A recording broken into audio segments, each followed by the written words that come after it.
Well, welcome to Season 2, Episode 4 of the Communication Mastery Podcast. And again, I've got a guest with me this time. And so it's great to have Jeff Williamson with me. Jeff's a coach here locally and written a book as well. But Jeff, why don't you tell us a little bit about who you are, where you're from, your journey to being a coach, Sure. how you got to where you are? So story's a little unusual, but there's a Johnny Cash song, I've Been Everywhere Man. That's my life. It seems like I've been married for 25 years, and in 25 years, we've moved 16 times. Oh, wow. Yeah. So 2 countries, 4 to 5 different states, and then several places within those states. But where I'm at today and why I'm passionate about coaching, I've always had just the opportunity to coach other people. I've had, in different vocational opportunities, but where it just really kind of got super, concentrated, so to speak. It's, I would say, just I had all these great opportunities where I got to join the John Maxwell team, Liz Wiseman as a multipliers coach, going to be going to see Franklin Covey in a few months too. So just a lot of opportunities came my way, but, I'll be 48 in a few months, and it's just the idea that all this training, all these things, all these opportunities I've had have been great, but where's the application, and what am I doing, and how am I able to use this in such a good and mighty way that's going to bless other people, as I've been blessed so much in my own life. So it just kind of got the realizations, like, time's not staying still for anybody. Right. And it's time to actually put some of, I guess, your money where your mouth is, kind of thing, and to put these things into action. So that's cool. It's great to see you you're taking it in, but you're giving it away. That whole process. One of the one of our mottos on the podcast is that everyone communicates, but few people communicate effectively. Mm-hmm. And part of that is to do what you just put your finger on. We need to learn before we teach or before we coach. But I love what you're doing there, where you're taking it in from different directions, mm-hmm. and then giving it away. Yeah, I think it's important, and just like you say, the realization that I'm going to be able to lead based on how I've been fed and kind of what's in my tank. And if my cup is on low, or if I'm just kind of meandering around and not really putting anything in the gas tank, it's just going to be a substandard product. So the more I read books or to get engaged in different podcasts or different trainings, it's going to allow me then to level up so I can lead people better then.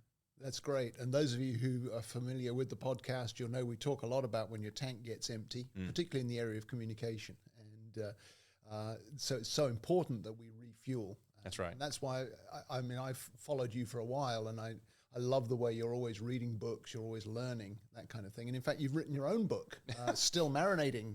Jeff's first book is out, and I really enjoyed reading this. And that was one of the reasons I wanted to get you on the podcast, because there's a lot about communication in here, as you've kind of told snippets of your life story and the lessons you've learned from it. The one that hit me first was you learned about communication through wrestling, didn't you? So tell us that story. So when I was a freshman in high school, there's a high school wrestling team, and just the quick version, you lose more points in wrestling matches if you've disqualified by not having someone in that weight class. And at that point in time, I weighed well under 100 pounds, probably 95 pounds. And the coach, just this huge man, came up to me and asked me if I wanted a varsity letter. Basically, he would know that I was going to get my clock cleaned at each match, but they would lose less points. I would get a varsity letter. Everything's good. So I signed up. My first season, I was 4-31. I was just god awful. Set the school record for getting pinned the quickest. Not for me pinning somebody, but I lost as quickly. I think it was like in 6 seconds. Fastest loser. Yeah, it was really awesome.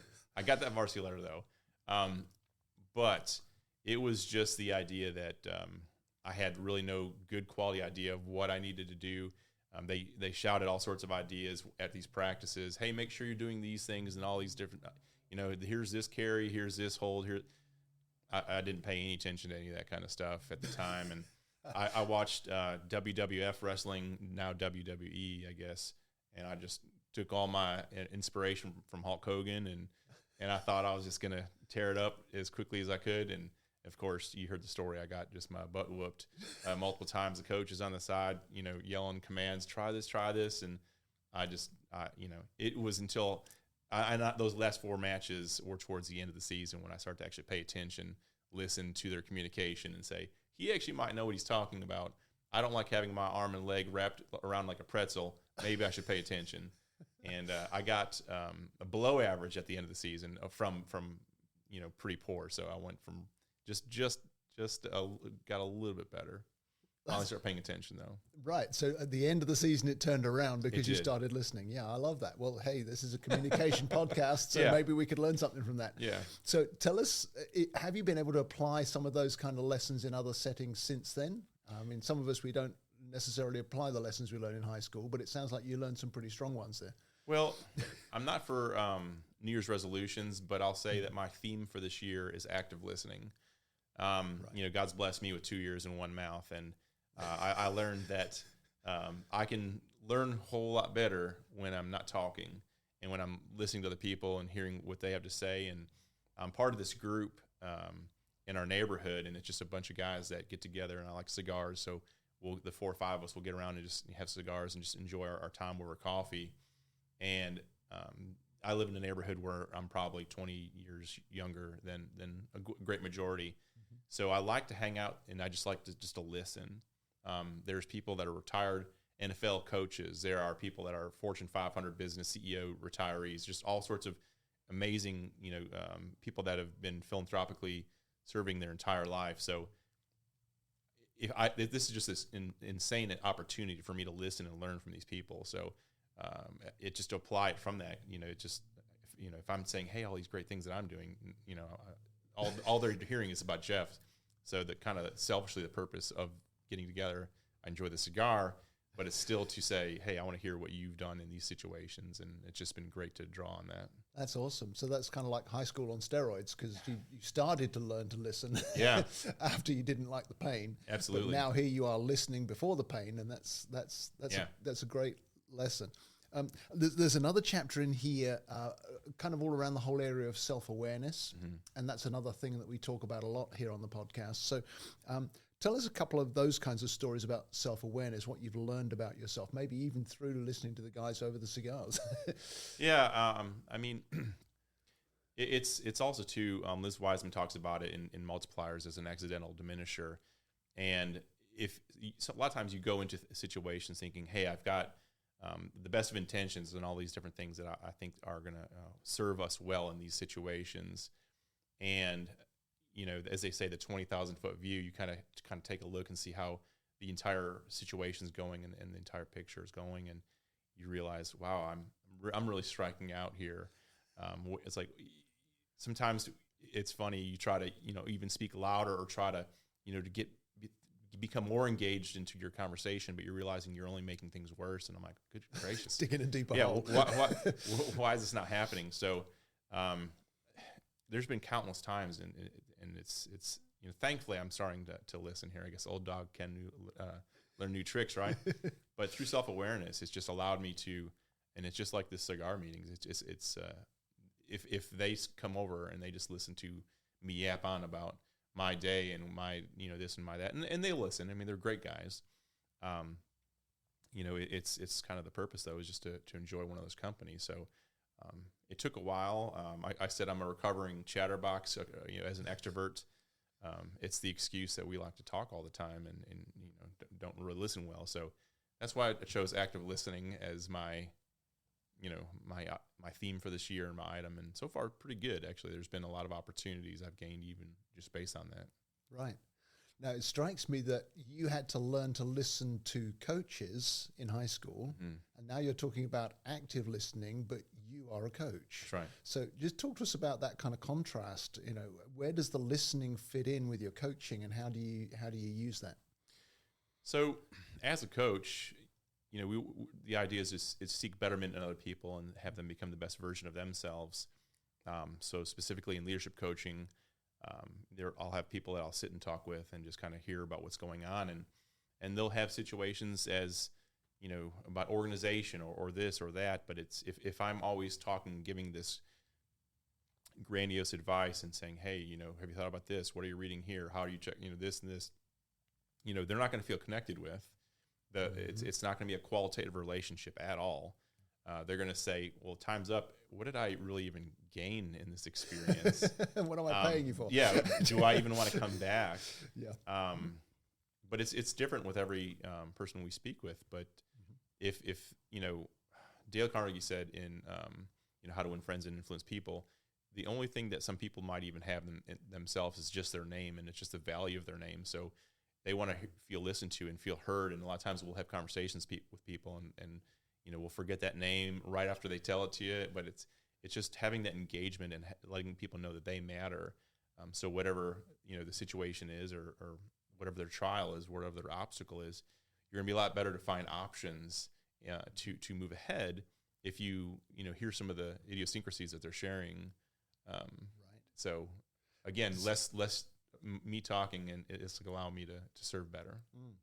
So there's something very special about active listening as opposed to just regular listening. Most of us, we listen so that we can answer or react or so we can ignore sometimes. But talk to us a little bit more about active listening. What sort of things are going through your head to help you be an active listener when you're coaching somebody? So I sometimes will say, hey, I know you hear me, but I need you to listen. And it's kind of the other side of that. I want to make sure I'm listening and not just hearing somebody. Right. A lot of times, and from personal experience, I'll have one, right on my hip here. I know when that person finishes their conversation point, whether it's coaching or just, whatever, this is what I'm going to interject. This is what I'm going to say. But sometimes they continue to talk and continue to, and you're like, I still need to say this thing, but you're completely missing what they're having to say. You get just a portion of it. And then it's less evidence to how we can then better coach and better lead. So I've learned that through great trial and error, that again, it's just like I need to pause myself and really get to the heart of what someone's issue is or obstacle is, and a lot easier to do that if I'm not really trying to interject and put myself in a self-centric way. Right. And do you find that sometimes it takes a while to get to what the real issue is? So you're actually needing to ask them, so what else? Or tell me more, that kind of thing as well? Yeah, leading with open-ended questions and trying to maintain and drive as a qualitative of a conversation is easily the best method I've found. It's hard to get to the real, I guess, crux of the issue if, again, you're kind of half in and half out thinking about the questions and that sort of thing. There's natural pauses that people will have, and you kind of wait for those. It's a body language that you start to really kind of pick up on. But again, it's been one of those things where I've coached horribly, where I just talk probably a good majority of the time. One of my leadership coaches that coaches me, he says that he tries to speak less than 20% of the time, and he does a great job with that. So that is kind of almost something I have in my head too as I try to approach the situation. Yeah, that's great. I love that. And I'm just thinking a little more about when you do have something to say. Tell us a little bit about how you might adapt that to different people that you're coaching, because like you said, every person's different. So talk to us a little bit about adapting to the others' needs as you coach. Well, and like you're saying, it all depends on where they're coming from, whether it be organization that they're talking about, efficiencies, ways to become more engaged in certain organizations or whatever the case might be. But I found asking open-ended questions. Have you thought about doing this? What is something that's holding you back in this area? How do you see this as an obstacle? Not me saying, I see that this happened here, and I think you should not do that anymore. Right. Yeah. Okay. Yeah. But people will grow more when even though you're planting the seed and you're trying to position, hey, what do you think about this? They're going to gain so much more when they kind of come to it also, collectively with the idea of where you're headed. So I had one person I was talking with, and I said, well, hey, have you considered sitting with your fiance and sitting down and talking through some of these objectives and things where, it seems like by doing this, you'll be able to tackle some of these things. Have you thought about that? Oh, well, I mean, I guess that makes, and it's worked out pretty well. Right. Just kind of, and again, you position it with each person that you're dealing with. You don't want to have the one size fits all, same paintbrush mentality, but you can only actively do that through listening well. Right. So it sounds like the active listening leads you to a place where you can help a person have their own aha moment. That's right. Where they feel like they've discovered it. That's right. You kind of helped them get there. That's right. Okay. Yeah, cool. What I loved about the book is that you've got lots of sort of lessons from your own journey, but you've called it Still Marinating. That's right. So just talk to us about that a little bit. So I ran a marathon in 2006, and I thought that was great. That was my goal. I was like, hey, this is going to be what I'm going to do. My entire year is going to be wrapped around this. So got all the videos and all the things, and my buddy and I, we lost weight together, stopped drinking. I call it pop. You guys call it soda here, and I will say that I hold pretty hard and fast to that. But we stopped drinking all just basically water and iced tea and coffee. So the race day came. We ran, great race. Everything was great. But my goal was achieved. And I didn't know it at the time, but I was kind of aimless. I just, all right, well, I don't really have anything else to do here. I don't have another. Done that one. Yeah, I was like, well, so I didn't run again for 18 months. Wow. So 26 miles for the marathon. 18 months later, I ran a 5K, and it was not a good time. I was not in shape for it.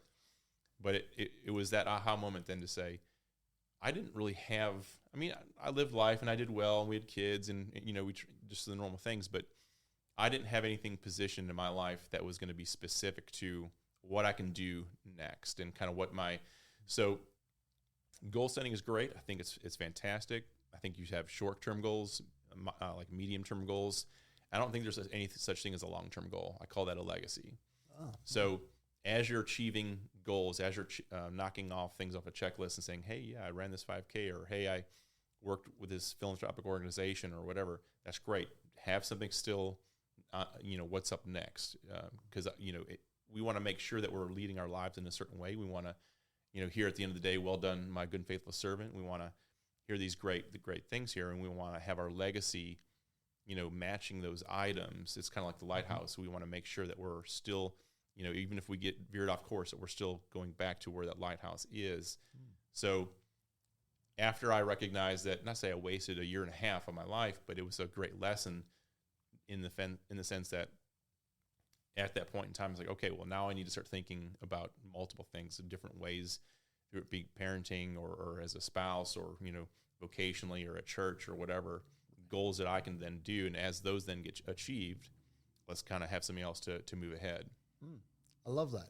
So, that's what I was reading into the title, is that you can always do more, you can always grow further, and that's one of the things we love to look at, that constant adapting.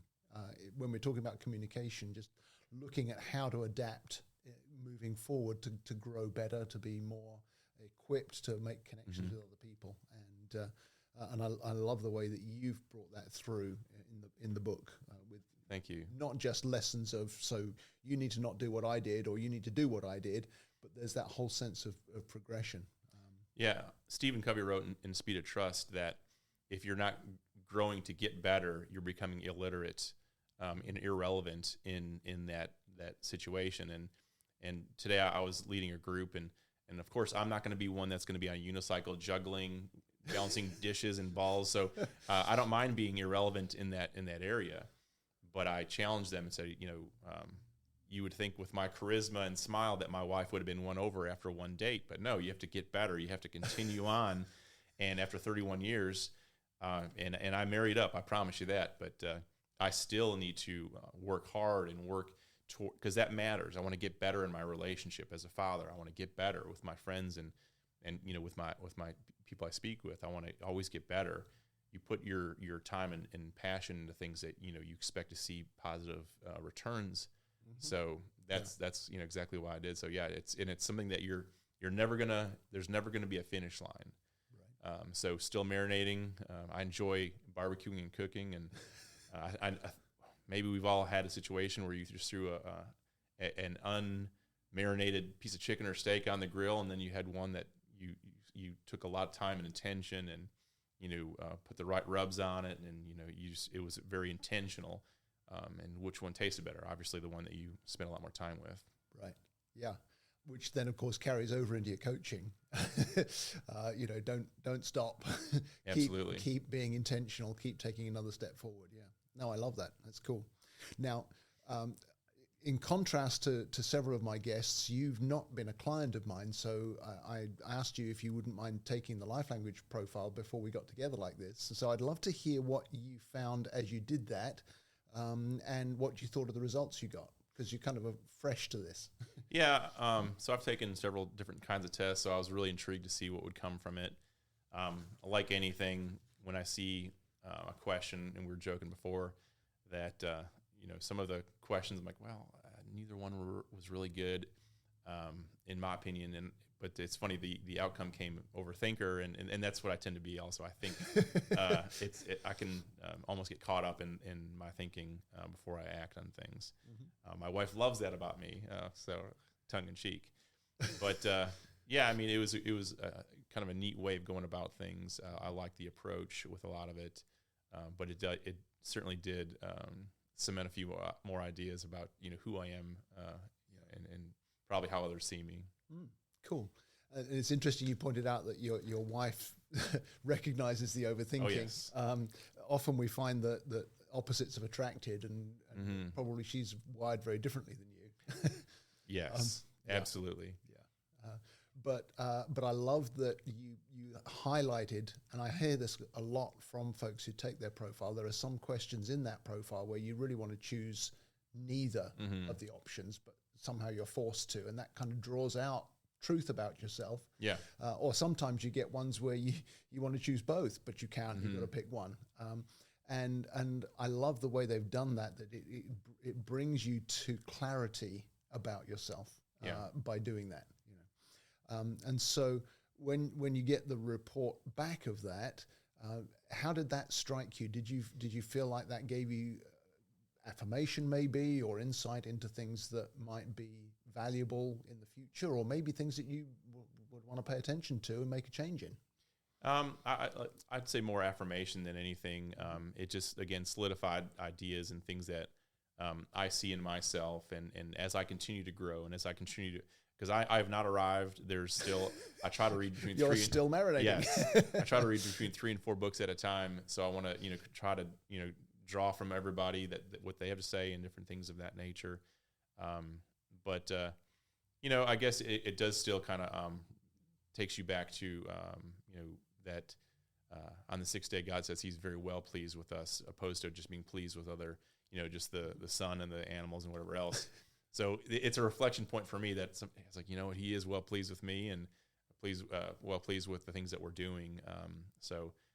It was kind of that aha moment that sometimes you still need to pause, be still, and know, but so it's sometimes it's those moments where I think I will put in your life in small segments to say, you kind of saw this through this test here, but again, this is just a reaffirmation to say that, this is okay, but here's some things that we still might need to work on together. Yeah, no, that's great. And what I often will do with folks when they've got their results is then we look at how can they take how they are, mm-hmm. and then adapt to the situations and the settings that they find themselves in. What can they learn from themselves, mm-hmm. in order to be able to build bridges? And that's a lot. We talk about that a lot on the podcast. And I think from what you've been saying, that underlines how valuable it is to have that assessment of yourself, to know where you're starting from. So. Yeah, I mean, if you don't have an approach to evaluate where you're at, it's kind of like, going, and now it's GPS, but going on a trip without a map, right. And having never been there before. I can't drive to Utah, and I'm sure I'd get there eventually, just keep going west for a while, and maybe a little bit north, but eventually you'd hit there. But it's just it's a lot better to have the right tools to get you to display the right types of actions. Yeah, no, that's great. So, Jeff, the folks who are listening to us are folks who recognize that they can grow in communication and that it's good to learn from others. So, to wrap it up, what would you say to folks who are already focused on learning and already focused on growing that would encourage them or affirm them in that journey? Well, just know that you're never going to arrive. There's going to be opportunities to smoke cigars with gentlemen that you've never met before. There's a gentleman I'm actually meeting Monday. He never spoken to before, but he just another person connected the two of us. So it's just I'm trying to see this as an opportunity.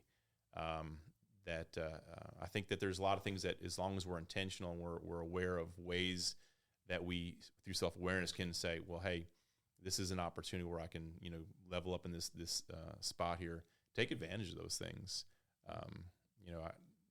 Most people are out there to try to level you up and help you out, and through active listening, you can kind of pick, up on a lot of good things. So, again, if I have my blinders on and if I'm very self-centric on my approach, it gets tough to do much of anything outside of what I already know. Right. Yeah. No, that's really helpful. Thank you. I've really enjoyed our conversation. Yeah, absolutely. Thank you for the book. Yeah. It's a great value. You can get it on Amazon, so I encourage you to do that. And Jeff, thanks for being with us. Yeah, my pleasure. Thanks for having me.